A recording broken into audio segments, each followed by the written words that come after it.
Finding Brenda's house wasn't hard at all. She was never protective about her whereabouts or her privacy. It was just a matter of stalking her for a little while, and that was it.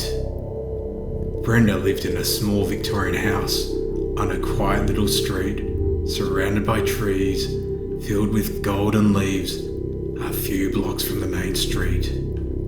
Mr. Glass wouldn't find any difficulty in getting in, and probably no one would ever know he was there. The clock kept its tick-tock while Mr. Glass slid quietly from behind the door. Brenda was lying in her bed, unaware of what perils the dark of the night could unleash, especially that night, such a pitch-black one. The dark, moonless night was like a giant octopus spreading its tentacles of pure shadow through windowsills and door cracks, pouring its darkness on everything. Mr. Glass had some light though, a sharp blade of immaculate steel which shone like a light bulb. It was also a mirror in which Mr. Glass could see his devious smile reflected. He'd done it before, twice. Before and after stabbing and slashing Alice. It was like a metaphor. He was clean and shining white, but before then, after taking a life in such a gruesome manner, he became corrupted. Once his flesh was covered in thick blood, reddish like a demon. The clock kept up its tick-tock. Mr. Glass went on. He walked slowly, counting each step upon he stopped only a few inches from his victim's bed. Now it was time for him to claim the whore's life. It was rightfully his. The knife was ready as he raised the armed hand above his head. A single motion will make the blade go through Brenda's skull in a split second. Yet, Mr. Glass didn't make a move. Not a single move. Even his breath was silenced. He had to wait for the proper moment. It could take several minutes, or perhaps only a couple. It once kept him waiting for nearly an hour, 10 years before. But despite of how long it could take, it would be, once again, worthy. Mr. Glass was anticipating that the very moment when Brenda would finally open her eyes, in a split second, her blurry sight would reveal the menacing figure of Mr. Glass, and then her eyes would be sparkling with fear. In that moment, when she could realize her helplessness and feel her deepest fear, Mr. Glass would stab and slash again, puncturing and shredding the flesh, pouring blood all over the floor and walls, just like before.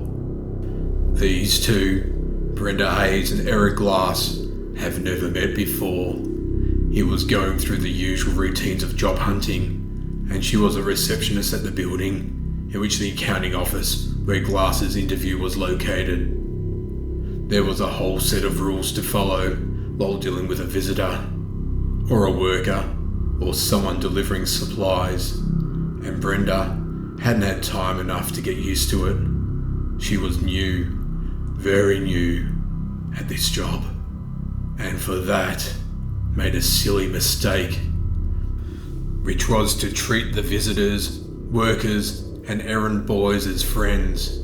It wasn't difficult, as Brenda was naturally a tender person with a gift for smiling and bringing down the walls that some people erect for protection. It worked for a while, until Brenda ran into a protective wall made of glass. "Excuse me, sir, could I ask for a bit of your time?" The voice was loud, but sweet, tender. The kind of voice that should be part of a pretty girl's qualities. Bright eyes, soft, slightly wavy hair, and reddish lips. Mr. Glass had just entered the building, and as the receptionist was a woman, he didn't dare ask her for help. In fact, he couldn't even look at her, apart from a short-lived glance, enough to reveal her gender. Hello there. Would you like some help? Are you lost? You can talk to me. There's no need to be shy. Mr. Glass finally gathered enough courage to look at her, and he saw that she was far more beautiful than her voice indicated. But then he also noticed how much Brenda and Alice were alike. This disturbed him so much that he kept his eyes moving, downwards, upwards, unable to meet her gaze. Like Alice, Brenda was like a brilliant little sun. My name is Brenda. May I ask yours? Are you here for the job interview? Yes, I'm here to meet Mr. Reynolds from the Reynolds Company. He drew slightly closer. It's an accounting firm, you know. They do, let me guess. Accounting? Said Brenda with an even brighter smile. What's your name, sir?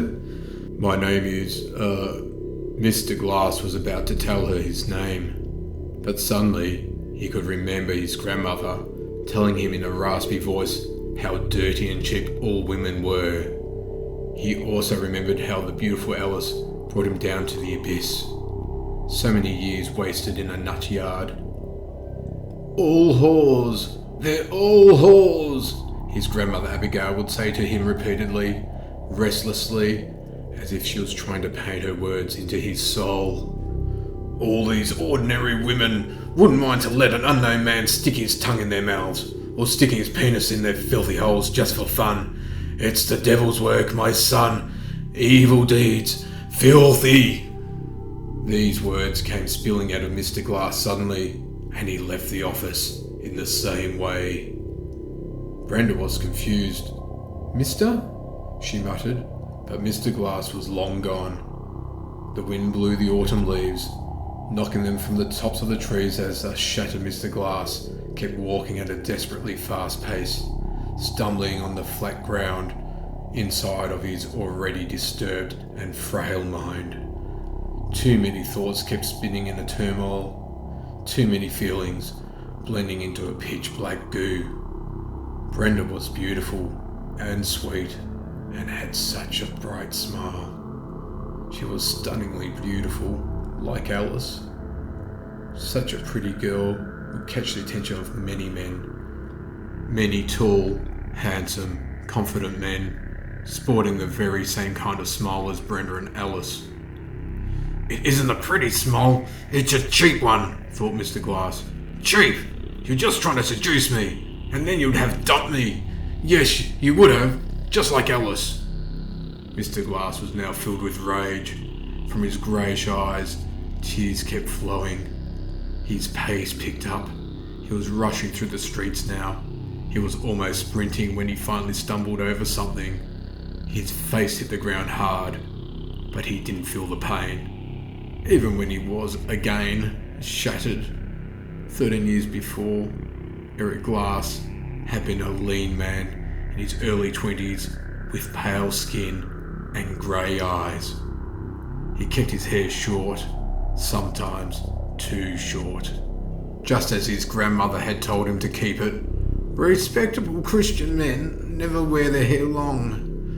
He had just married a light-eyed brunette girl from the same church because they were caught playing a nasty game of some sort, as the pastor told the congregation. The girl, Alice, was 17 at the time, but even being 6 years younger than Eric, she knew very much what they were doing and didn't feel bad about the sight of the white, viscous drops on her face and hands. In fact, she felt really good about it, and so did Eric. But according to Mrs. Abigail Glass, Eric's grandmother, feeling good by doing such things was a sin, an evil sin, and evil deeds demanded punishment. By performing libidinous acts without being married, Eric was forced to pray restlessly, kneeling on small pieces of granite rock. As Eric's knees bled, Grandma Abigail felt pride, but even so was unable to praise Eric. Righteousness needed strength, and flattery was a shortcut to weakness. As a married man, Eric felt happiness. For the first time in his life, sexual desire was not a sin. Alice, on the other hand, was inconsolable. She was too young to get married. There were so many hot guys for her to meet. But the worst part is that she didn't feel a thing for Eric Glass. He was too sallow and skinny, his laugh too gooey, and his clothes and haircut were beyond ridiculous. "This retard thinks a handjob is proof of love," said Alice to her best friend, who replied laughing, "If you're giving him a blowjob, he'll think of you as the love of his life. Don't even joke about it. Living with this loser would be like living in hell. If he falls for me, things would be even worse." "Sorry, I didn't mean to take you down. It's fine, I know it, but what you said isn't far from the truth." "Why is that?" "When he came, he touched my face. There was something in his eyes." "No, not again!" yelled Alice at Eric. I'm sorry. Come on, Eric. You can't even hold back until I come. Is that too much to ask?" "Alice, don't say dirty things like that. Oh God, you can't have sex. You can't do anything properly. And you know what? I'm going to go and take a shower to remove the filth you left inside me." He was silent. "Loser." They'd been married for 2 years now. Alice, in fact, did the best she could to keep things together. She tried to be a good wife, and even tried to, at least like Eric. But so far, everything had gone from bad to unbearable. Eric had failed to keep a decent job, even though he had a college degree. He had even failed to please her in bed. Even his faith had left him. As he tried to pray, Eric couldn't feel the Lord by his side anymore. Everything was falling apart. One night, Eric went to bed willing to make love to Alice. He tried to caress her shoulders, his shaky hand drawing a line around her belly in a futile effort to embrace her from behind. Alice had denied sex to Eric for 6 months by that time. She made a dissatisfied sound, and even in her sleep, removed his hand from her body. He felt a strange taste in his mouth, and his heartbeat became erratic. "No, not again," he thought. "Please, not again." He tried to embrace her again, and again, and again. She kept pushing his arms away to the point that, with her blue eyes barely open, she told him, "Stop it!" Not a sign of rage, but instead the words were followed by a long sigh. He felt like his touch was as boring as getting in line to the checkout line at the grocer's. "I'm sorry, I didn't mean to bother you." "Yes, well, you did." "Sorry, I was just trying to, I miss..." "Sorry, honey, but if you have a problem with letting me sleep, either you look for help or go and take a nap on the couch. But it's up to you. Now, if you don't mind, have an early day tomorrow." Then the silence. He hated the silence. It made him remember when his grandmother used to lock him in the dark room for days at a time, after telling him the same old tale about Sodom and Gomorrah. God, he really hated silence. But even worse, he couldn't be pushed away. It was too much to bear. Too much to bear. Eric felt strange, numb, yet tears were streaming from his eyes. The bloody knife in his hand, blood on his hands, blood all over, dark red stains, pools of it, already beginning to dry, a metallic stench growing ever stronger. Even so, he didn't seem to feel bothered by it. He was numb. There, in front of him, lay Alice. She was still alive, but not for long. Even with the pain and despair on her face, it wasn't hard to remember how bright her smile had been, and how pretty she could be while she smiled. But she wasn't going to smile, never again. Her skin was already growing pale, and her delicate lips turning slowly to a deep purple. She felt cold. She felt fear. and more than the pain caused by the knife wounds, she was crying from fear. I can survive this. Maybe a little disabled, or... The thoughts crossed her mind in flashes. She wanted to believe. From despair, hope was emerging. Maybe if I... Suddenly the hope was eclipsed by the shadow of Eric Glass. Oh my lord, she thought for the last time. Abigail Glass felt the Lord was by her side for the first time in her life, and with that, her heart simply stopped beating. No doctor could find out the real reason for her demise. She simply sat on her couch, and after murmuring, "It was an evil deed, Abigail died. The pastor and the other church members thought of the demonic possession as the only reason that Eric Glass would have stabbed his wife to death. It was the work of Beelzebub, the pastor kept saying, although considered a deed performed by Beelzebub was the early demise of Abigail Glass, the righteous lady who raised her only grandson to be a truly Christian man. But the devil is cunning, my brothers. We must keep watching our backs. Even the ones who fear and love the Lord are not untouchable to the fallen one. We must watch and pray. Brenda opened her eyes. It took an eternity until they spotted Mr. Glass. The muscles of his hands and arms were beginning to ache. But when she finally saw him, her face showed the most disturbing expression of horror that could be imagined. Mr. Glass noticed Brenda had blue eyes, and now they became filled with tears of despair and fear. You're the guy from... Brenda tried to speak, but before she could finish her sentence, Mr. Glass smiled and said to her the same thing he had said to Alice. Don't be afraid, my love.